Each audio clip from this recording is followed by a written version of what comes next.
Today we're tying a simple wet fly on the Allen W502 hook.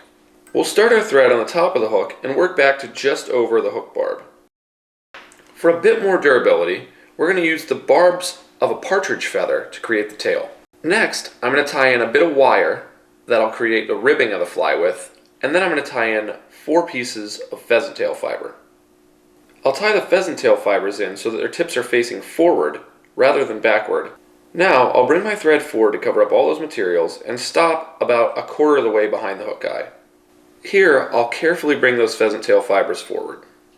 I'll bind them down and then follow it with counter-wrapped wire. Then, I'll tie in 2 strips of peacock curl, but I'm going to spin the peacock curl to improve the durability to create the thorax. Be careful here though, because it's easy to break that peacock curl. This last step is typically the most difficult, as you're working with a fairly small feather. I've preened back the fibers on this partridge feather, and I'm going to tie it in by the tip with the tip facing forward. However, once I've trapped down the tip fibers, I'm going to push them backward and then trap them down again. This will help lock the feather in place. Now, I'll do 2 wraps of the partridge to create a soft tackle collar. Here, I'll simply whip finish and the fly is complete.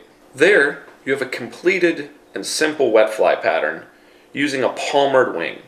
This style tends to be much easier to create than a feather wing, but they're still very effective when swung or even drifted as a nymph.